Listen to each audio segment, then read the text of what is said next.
Okay, let's try this. I just popped over the fence in my own backyard. And let's go right across my yard and go head out to the woods.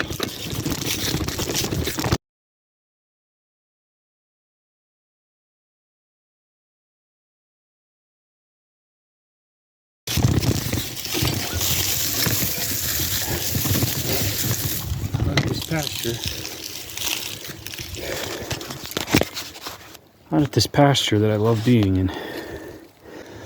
The Lord dealt with me in my sins right there.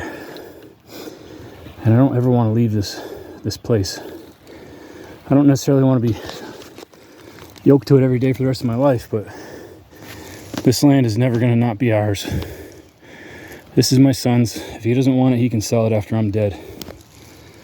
But I'm going to be buried here with my dogs.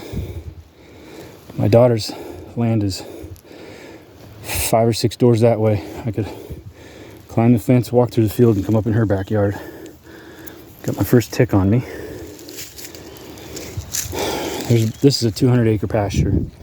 This is the tiniest stretch of it. On the other side of those woods, it's about 6 or 8 times the size of this piece. There's a trail right there. That's where I'm about to go. And we go off down through a creek bottom, up some big hills, back down again. I'm gonna go about probably 3 miles in the woods, and I'm gonna come out on the road and pedal back. But there's a lot of solitude out here.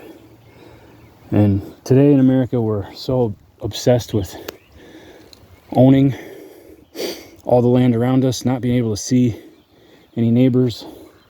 Me, my. I want it my way. And once I get it, I'm going to put signs all over it warning everybody else to stay away. No trespassers, you'll be shot on sight. I hate that.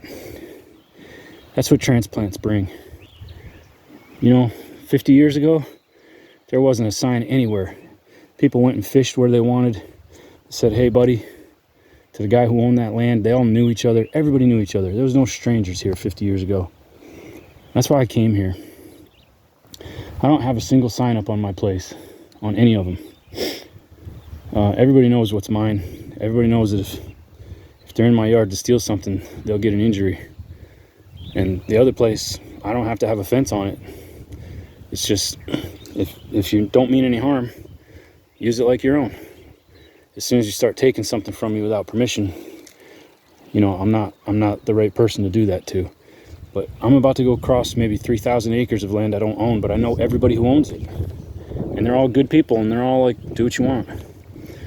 I ought to get a dang horse just to come out and spend more time out here in nature.